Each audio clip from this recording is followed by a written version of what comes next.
दुनिया के सबसे खतरनाक रेगिस्तानों में से एक को देखकर चीन ने फैसला किया कि वो इसके बीचों बीच एक रेलवे बनाएगा। कोई छोटी रेलवे नहीं, कोई छोटा सा टेस्ट ट्रैक नहीं, बल्कि पूरे 2700 किलोमीटर तक फैला एक विशाल रेलवे नेटवर्क जो तकलामकान रेगिस्तान के चारों तरफ घूमता है और उसके बीच से होकर गुजरता है। रेत का एक ऐसा विशाल समंदर जिसे सदियों से लोग ऐसी जगह कहते आए थे जहां इंसान अंदर तो जा सकता है लेकिन वापस नहीं लौट सकता। दुनिया भर के इंजीनियरों का मानना था कि ऐसी रेत पर स्टील की रेल को स्थिर करना लगभग नामुमकिन है, जो हर दिन अपना आकार बदलती रहती है। लेकिन चीन ने इसे कर दिखाया। इस पूरे प्रोजेक्ट पर $3.5 बिलियन से ज्यादा खर्च हुए। इसे पूरा करने में 1 दशक से ज्यादा समय लगा और लगभग 12,000 मजदूरों ने इसमें काम किया। इन लोगों को रेत के तूफानों, भयंकर गर्मी और ऐसी जमीन का सामना करना पड़ा जिस पर कुछ भी मजबूत तरीके से बनाया ही नहीं जा सकता था। नतीजा था दुनिया की सबसे लंबी डेजर्ट रेलवे। अगर आपको ऐसी वीडियो पसंद आ रही है तो वीडियो को लाइक जरूर करें, क्योंकि इन्हें बनाने में बहुत मेहनत लगती है, और चैनल को सब्सक्राइब करें ताकि अगली वीडियो आपसे मिस ना हो। लेकिन इस रेलवे को असाधारण बनाने वाली चीज सिर्फ इसका आकार या इसकी कीमत नहीं है। असल कमाल उन इंजीनियरिंग ट्रिक्स का है जिनकी मदद से इसे बनाया गया। ऐसी ट्रिक्स जो सुनने में इतनी चतुर लगती है कि शायद आपको यकीन ही न हो। ढीली रेत को सिर्फ पानी की मदद से मजबूत जमीन में बदलने से लेकर रेगिस्तान के बीच 11,000 कंक्रीट पिलर्स का जंगल खड़ा करने तक, इस प्रोजेक्ट का हर कदम प्रकृति के खिलाफ एक जंग था। और चीन को यह रेलवे इतनी बुरी तरह क्यों चाहिए थी? इसका मकसद लोगों को एक जगह से दूसरी जगह पहुंचाना नहीं था। उस रेत के नीचे कुछ ऐसा दबा हुआ था जिसकी कीमत अरबों डॉलर थी, और वहां तक पहुंचने के लिए एक ऐसा इंजीनियरिंग फीट जरूरी था जिसे कभी असंभव माना जाता था। एक ऐसी रेलवे जो पूरे रेगिस्तान को बीच से काट दे।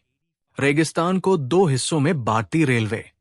तकलामकान डेजर्ट लूप लगभग 2,685 किलोमीटर लंबी रेलवे है जो दुनिया के सबसे कठोर रेगिस्तानों में से एक के बीच से गुजरती है। और इसका अंतिम हिस्सा होतानरुओचियांग रेलवे इंजीनियरों को सबसे ज्यादा हैरान करता है। 890 किलोमीटर लंबी ये लाइन जून 2022 में पूरी हुई, और इसने वो काम किया जो इससे पहले किसी भी डेजर्ट रेलवे ने नहीं किया था। इसका 65% से ज्यादा हिस्सा सीधे जमीन को छूता ही नहीं। इसके बजाय ये ऊंचे वायडक्ट्स पर चलती है जिन्हें 11,000 कंक्रीट पिलर्स सहारा देते हैं। ये पिलर्स रेत से लगभग 16 से 50 फीट ऊपर तक उठे हुए हैं। मतलब लगभग 310 मील लंबी रेलवे रेगिस्तान के ऊपर हवा में तैरती हुई दिखाई देती है। इसका कारण बेहद सरल और शानदार है। अगर आप रेगिस्तान में रेलवे ट्रैक सीधे जमीन पर बिछा दें तो तेज हवाएं कुछ ही दिनों में उन्हें रेत से ढक देंगी। हर तूफान के बाद मेंटेनेंस क्रूज को ट्रैक से रेत हटानी पड़ेगी। लेकिन जब ट्रैक को जमीन से ऊपर उठा दिया जाता है तो हवा वायडक्ट्स के नीचे से गुजरती है और उड़ती हुई रेत को अपने साथ आगे ले जाती है। रेत रेल्स के ऊपर जमा ही नहीं हो पाती, यानी रेलवे समस्या से लड़ने के बजाय उसके ऊपर से गुजरती है।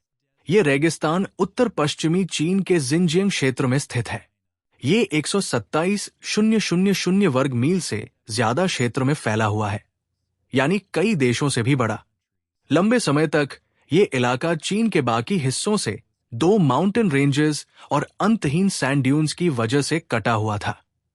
यहां न पानी था, न बिजली और न ही निर्माण के लिए कोई ठोस जमीन। गर्मियों में जमीन का तापमान 160 डिग्री फ़ारेनहाइट से ऊपर पहुंच सकता है, जबकि सर्दियों में ये फ्रीजिंग पॉइंट से भी नीचे चला जाता है। लेकिन इस पूरी रेत के नीचे अरबों टन तेल, कोयला और रेयर अर्थ एलिमेंट्स छिपे हुए हैं। ऐसे रिसोर्सेज जिन पर मॉडर्न टेक्नोलॉजी और इंडस्ट्री काफी हद तक निर्भर करती है। चीन जानता था कि ये रिसोर्सेज वहां मौजूद है। समस्या सिर्फ इतनी थी कि उन तक पहुंचा कैसे जाए। हर दिन हिलती हुई रेत पर रेलवे बनाना एक ऐसा पजल था जिसने कई पीढ़ियों तक इंजीनियरों को परेशान किया था। जब जमीन ही स्थिर न हो तो एक मजबूत बेस कैसे बनाया जाए? इस सवाल का जवाब था पानी, कंक्रीट और ऐसा कंस्ट्रक्शन शेड्यूल जो रेगिस्तान की सबसे खराब परिस्थितियों के हिसाब से बनाया गया था। हिलती हुई रेत को मजबूत जमीन में बदलना। पिलर्स बनाने से पहले वर्कर्स को रेत को इतना मजबूत बनाना था कि वो भारी मशीन्स का वजन सह सके। तकलामकान की रेत बेहद महीन और ढीली है। हवा हर दिन इसका आकार बदल देती है। अगर आप किसी भारी क्रेन को सीधे इस रेत पर ले जाएं, तो वो तुरंत उसमें धंसने लगेगी। ऐसा समझिए जैसे तेज हवा वाले समुद्र तट पर एक भारी ट्रक खड़ा करने की कोशिश करना। टायरों के नीचे जमीन खिसकती रहेगी और जितना ज्यादा वजन डालेंगे, ट्रक उतना ही अंदर धंसता जाएगा। यही इस पूरे प्रोजेक्ट की शुरुआत थी। सबसे पहला काम था रेगिस्तान को समतल करना। सैकड़ों बुलडोजर्स रेत के बीच फैल गए। उन्होंने ऊंचे ड्यून्स को काटकर नीचे किया और नीची जगहों को भरना शुरू किया। कुछ ड्यून्स कई दर्जन फीट ऊंचे थे। बुलडोजर्स को उन्हें ऐसे काटना पड़ा जैसे चाकू मक्खन को काटता है। रेत को वैलीज और हॉलोज में धकेला गया। मेजरिंग टूल्स के साथ वर्कर्स हर हिस्से की जांच करते रहे ताकि सरफेस पूरी तरह इवन और फ्लैट रहे। सर्वेयर्स कई कई मील तक खुले रेगिस्तान में अपने इंस्ट्रूमेंट्स के साथ चलते रहे। वे एलिवेशन और स्लोप चेक करते थे ताकि हर सेक्शन अगले सेक्शन के साथ परफेक्टली मैच करे। एक्स्ट्रा सैंड को कन्वेयर सिस्टम्स की मदद से वर्क एरिया से दूर किया गया और भारी रोलर्स ने ऊपर की लेयर को दबाना शुरू किया। ये ऐसा था जैसे किसी ऐसी सरफेस को आयरन करने की कोशिश करना जो लगातार फिर से सिकुड़ और फैल रही हो। एक हिस्सा स्मूथ करते तो हवा दोबारा रेत को बदल सकती थी। इसलिए वर्कर्स तेजी से और छोटे छोटे सेक्शंस में काम करते थे। एक हिस्सा लॉक करने के बाद ही अगले हिस्से पर जाते। रेगिस्तान हर कदम पर उनका विरोध कर रहा था, लेकिन वे भी पीछे नहीं हटे। Section by section, mile by mile वे आगे बढ़ते रहे, लेकिन फ्लैट सैंड अभी भी लूज सैंड थी। एक बड़ा सैंडस्टॉर्म आता और सब कुछ फिर से बदल सकता था। इंजीनियर्स को ऐसा तरीका चाहिए था जिससे रेत के ग्रेन्स आपस में चिपक जाएं, और उनका सल्यूशन ऐसी चीज थी जिसकी शायद किसी को उम्मीद नहीं थी। पानी। उन्होंने रेगिस्तान में लंबी स्प्रिंकलर पाइप्स लगाई और ग्राउंड वाटर को रेत के ऊपर पंप किया। नमी रेत के अंदर कुछ इंचेस तक गई और ग्रेन्स को एक दूसरे से चिपका दिया। ठीक वैसे ही जैसे समुद्र तट की गीली रेत को बकेट में दबाने पर वो अपना शेप बनाए रखती है, जबकि सूखी रेत तुरंत बिखर जाती है। यही आइडिया यहां मैसिव स्केल पर इस्तेमाल किया गया। अंडरग्राउंड पाइप्स पानी को ठीक उन जगहों तक पहुंचाती थी जहां उसकी जरूरत थी। स्प्रिंकलर आर्म्स कंट्रोल्ड मात्रा में पानी स्प्रे करते थे। इसके बाद हैवी रोलर्स दोबारा काम पर आते। हर पास के साथ गीली रेत और ज्यादा कॉम्पैक्ट होती जाती। स्टील ड्रम्स की आवाज पूरे रेगिस्तान में गूंजती रहती, जबकि नरम और हिलती हुई सरफेस धीरे धीरे हार्ड और फ्लैट होती जाती। जब सूरज की गर्मी से ये सूख गई तो जमीन इतनी मजबूत हो चुकी थी कि क्रेन्स, कंक्रीट मिक्सर्स और सप्लाई ट्रक्स उसका वजन सह सके। उन्होंने सिर्फ रेत और पानी की मदद से एक कंस्ट्रक्शन प्लेटफॉर्म तैयार कर दिया था। इसके ऊपर वर्कर्स ने लाल रंग की मिट्टी की एक लेयर बिछाई। ट्रक्स मिट्टी लाते और बुलडोजर्स उसे स्मूथ करते। इस मिट्टी ने रेत के ऊपर अतिरिक्त वजन डाला और गर्मी या मशीन्स की वाइब्रेशंस के दौरान उसे हिलने से रोका। हर सेक्शन को तब तक प्रेस किया गया जब तक वो डेंस और मजबूत नहीं हो गया। ये ऐसा था जैसे मार्बल से भरे जार के ऊपर एक भारी ढक्कन रख दिया जाए। ऊपर का वजन नीचे की चीजों को इधर उधर घूमने से रोकता था। वही रेत जो पूरे गांवों को निगल सकती थी और एक ही रात में ड्यून्स का आकार बदल सकती थी, अब एक फ्लैट और हार्ड कंस्ट्रक्शन जोन बन चुकी थी। उन्हें दूर से हजारों टन पत्थर लाने की जरूरत नहीं पड़ी। उन्होंने रेगिस्तान को ही बिल्डिंग मटेरियल की तरह इस्तेमाल किया। पानी उनका ग्लू बन गया था। एक सिंपल लेकिन बेहद क्लेवर सॉल्यूशन जिसने इंजीनियर्स को सालों से परेशान करने वाली समस्या को हल कर दिया। लेकिन फ्लैट सरफेस सिर्फ शुरुआत थी। असली परीक्षा अब शुरू होनी थी। उन्हें ऐसी ऊंची स्ट्रक्चर्स बनानी थी जो दशकों तक इस रेलवे को रेत से ऊपर संभाल सकें, और इसके लिए उन्हें रेगिस्तान के अंदर गहराई तक ड्रिलिंग करनी थी। लेकिन जमीन के नीचे उन्हें जो मिला उसने पूरे प्लान को बदल दिया। रेत के बीच कंक्रीट पिलर्स का जंगल। जब जमीन मजबूत हो गई तो वर्कर्स ने पिलर्स बनाना शुरू किया। यह पूरे प्रोजेक्ट का सबसे मुश्किल हिस्सा था। हर पिलर परफेक्टली स्ट्रेट होना चाहिए था। हर पिलर बिल्कुल सही लोकेशन पर होना चाहिए था, और उसे इतना मजबूत होना था कि वह दशकों तक सैकड़ों टन्स का वजन उठा सके, वह भी ऐसे रेगिस्तान में जहां दिन और रात के टेम्परेचर में 130 डिग्री से ज्यादा का अंतर हो सकता है। हर पिलर बनाने के लिए क्रूज को कई फीट लूज सैंड के अंदर ड्रिलिंग करनी पड़ती थी ताकि नीचे मौजूद सॉलिड ग्राउंड तक पहुंचा जा सके। लेकिन रेत बहुत तेजी से अंदर गिरती है। लूज सैंड में ड्रिल किया गया होल तुरंत कोलैप्स हो सकता है, ठीक वैसे जैसे सैंडबॉक्स में टनल खोदने की कोशिश करना। इसलिए उन्होंने स्टील केसिंग पाइप्स और बेंटोनाइट स्लरी नाम के एक थिक क्ले मिक्सचर का इस्तेमाल किया। यह मिक्सचर ड्रिलिंग के दौरान होल की वॉल्स को सपोर्ट देता था। बेंटोनाइट एक टेम्पररी वॉल की तरह काम करता था। यह रेत पर प्रेशर डालकर बोर होल को गिरने से बचाता था। जब होल नीचे जाकर सॉलिड डर्ट या कॉम्पैक्ट ग्रेवल तक पहुंच जाता तो वर्कर्स उसमें स्टील केजेस डालते। इन केजेस को मिलीमीटर लेवल की एक्यूरेसी के साथ इंस्टॉल करना पड़ता था। अगर एक केज थोड़ा सा भी गलत एंगल पर चला जाता तो पूरा पिलर झुक सकता था और पूरी स्ट्रक्चर खतरे में पड़ सकती थी। इसके बाद कंक्रीट डाला जाता। कंक्रीट को नीचे से ऊपर की तरफ स्पेशल पाइप्स, जिन्हें ट्रेमी पाइप्स कहा जाता है, के जरिए डाला गया।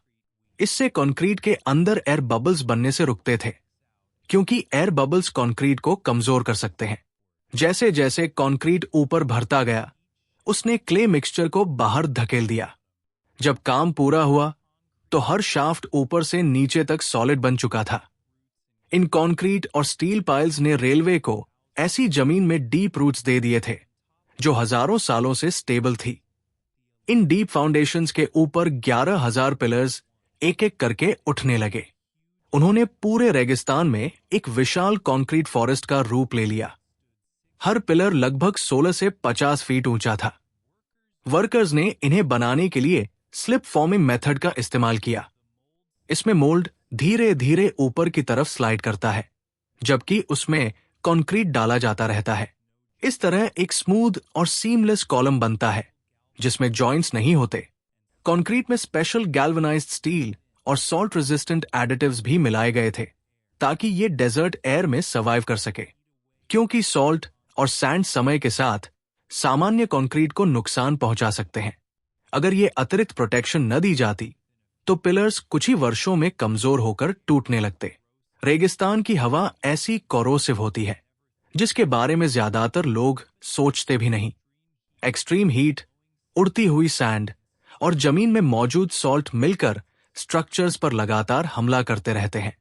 पिलर्स के बीच की दूरी भी जानबूझकर कम रखी गई।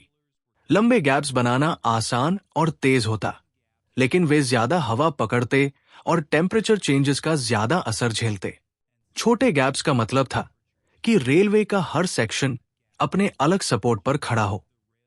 अगर कोई एक पिलर थोड़ा शिफ्ट या सेटल भी हो जाए तो बाकी स्ट्रक्चर स्टेबल रहें। यूनिफॉर्म स्पैन्स को खास तौर पर वाइंड और एक्सट्रीम टेम्परेचर चेंजेस के इफेक्ट्स को कम करने के लिए डिजाइन किया गया था। इस प्रोजेक्ट का ज्यादातर काम रात में किया गया और इसका कारण बिल्कुल साफ था। दिन के समय गर्मी इतनी ज्यादा होती थी कि कंक्रीट बहुत तेजी से सेट होकर क्रैक कर सकता था। हवा भी दिन में ज्यादा तेज चलती थी और सैंडस्टॉर्म्स पैदा कर देती थी, जिनमें देख पाना लगभग असंभव हो जाता था। वर्कर्स की आंखों और चेहरे पर रेत के कण लगातार टकराते रहते, लेकिन रात में हवा शांत हो जाती थी, टेम्परेचर गिर जाता था और वर्कर्स ज्यादा केयरफुली तथा प्रीसाइसली काम कर सकते थे। इसलिए जो रेगिस्तान दिन के समय लगभग इम्पॉसिबल था, वही रात के बाद फ्लड लाइट्स से जगमगाता हुआ कंस्ट्रक्शन जोन बन जाता। चारों तरफ सितारे और नीचे कंक्रीट पिलर्स की लंबी रोज। सोचिए, आप एक ऐसी स्ट्रक्चर पर काम कर रहे हैं जहां आपकी गलती की सीमा सिर्फ एक सिक्के की चौड़ाई जितनी है, वो भी रात के अंधेरे में, हजारों मील दूर सिविलाइजेशन से, और ऐसे रेगिस्तान के बीच जहां रात में भी हवा चल रही हो। यही इन क्रूज की रोजमर्रा की रियलिटी थी। जैसे ही कून माउंटेन्स के पीछे सूरज डूबता, पिलर्स की रोज हराइजन तक फैल जाती। वे किसी विशाल स्केल्टन की तरह दिखाई देती थी। लेकिन पिलर्स अकेले रेलवे नहीं थे। अब अगला काम था उन पिलर्स को जोड़ने वाले विशाल बीम्स को ऊपर उठाना। और इसके लिए रेगिस्तान के आसमान में अब तक की सबसे भारी चीजों को उठाना था। सैकड़ों टन्स का वजन रेगिस्तान के ऊपर उठाना। 11,000 पिलर्स के रेत के बीच खड़े हो जाने के बाद अगला कदम था उनके ऊपर बॉक्स गर्डर रखना। ये विशाल कंक्रीट बीम्स थे जो एक्चुअल ब्रिज डेक बनाते थे और जिनके ऊपर रेलवे ट्रैक्स बिछने थे। हर गर्डर 100 फीट से ज्यादा लंबा और कई सौ टन्स भारी था। ऐसी चीज को एक ऐसे रेगिस्तान के बीच उठाना जहां रोड्स और पावर इंफ्रास्ट्रक्चर तक मौजूद नहीं था, एक बहुत बड़ा चैलेंज था। गर्डर्स को स्टेजिंग एरियाज में तैयार किया गया और फिर स्पेशल फ्लैटबेड रेल कार्स पर साइट तक पहुंचाया गया। लेकिन इन विशाल पीसेस को सही लोकेशन तक पहुंचाना अपने आप में एक लॉजिस्टिक्स पजल था।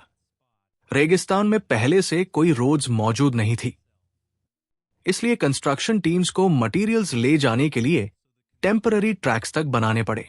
हर गर्डर को अनस्टेबल सैंड के ऊपर कई मील का सफर तय करना पड़ता था और आखिर में उसे उसी पिलर तक पहुंचना था जहां उसे अपनी पूरी जिंदगी खड़ा रहना था।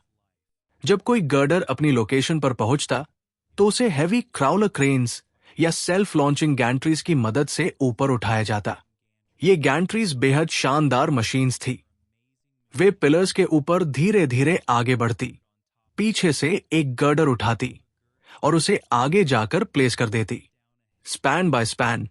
इसे ऐसे समझिए जैसे कोई कैटरपिलर धीरे धीरे रेगिस्तान के ऊपर आगे बढ़ रहा हो और अपने पीछे एक फिनिश्ड ब्रिज छोड़ता जा रहा हो।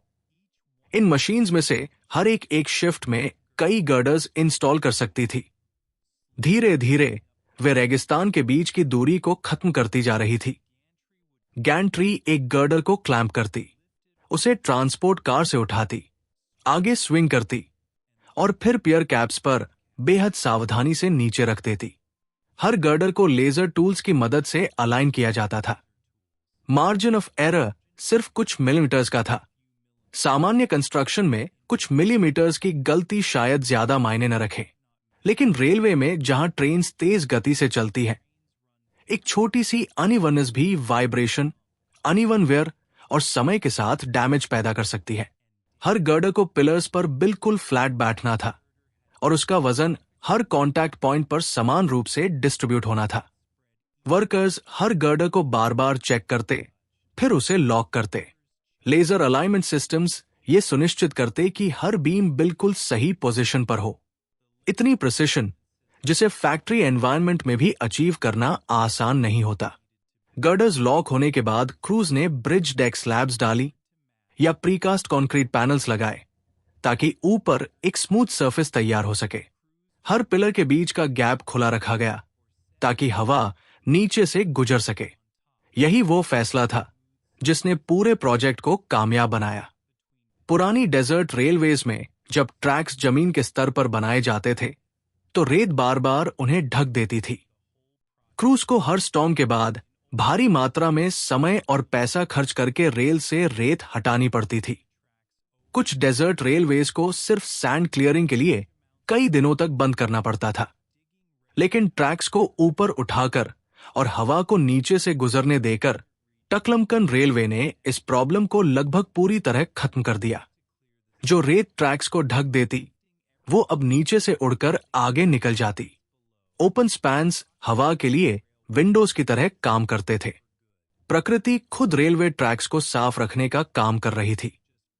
हवा से ऊपर उठी हुई ये रेलवे दूर से देखने पर सुनहरी रेत के समुद्र के ऊपर तैरती हुई सिल्वर लाइन जैसी दिखाई देती है।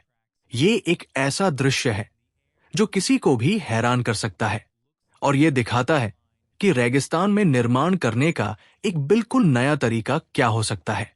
इस डिजाइन ने रेगिस्तान के सबसे बड़े हथियार, उसकी उड़ती हुई रेत, को ही बेअसर कर दिया। जो हवा कभी सब कुछ दफन कर देती थी, अब वही हवा रेल्स के नीचे से होकर गुजर रही थी। लेकिन ब्रिज डेक अभी रेलवे नहीं था। अब उसके ऊपर एक्चुअल ट्रैक्स लगाने थे और रेगिस्तान में रेल्स लगाना अपने साथ नई समस्याएं लेकर आया। स्टील को ऐसे टेम्परेचर स्विंग्स सर्वाइव करने थे जो सामान्य रेल्स को बेंड या ब्रेक कर सकते थे।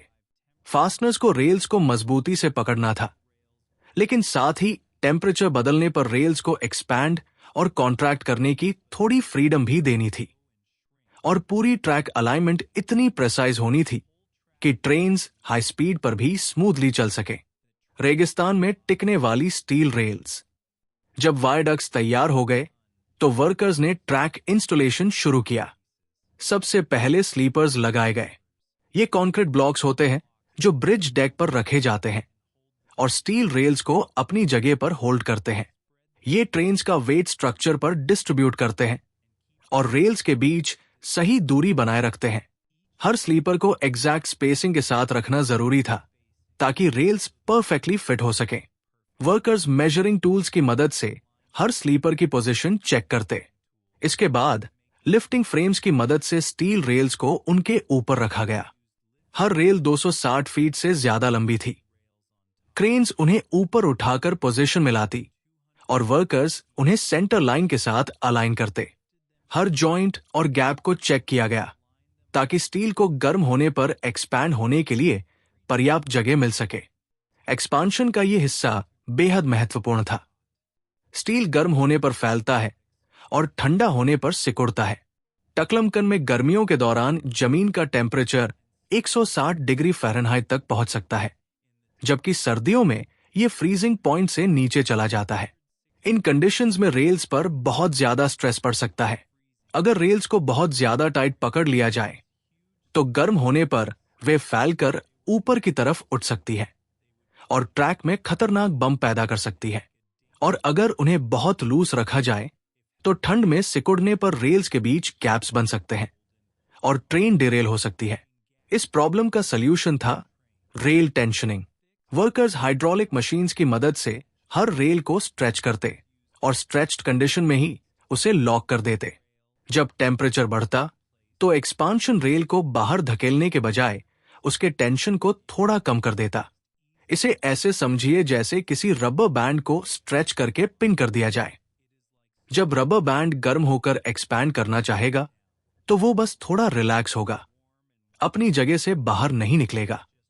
रेल्स को सेट और स्ट्रेच करने के बाद फास्टनिंग सिस्टम लगाया गया।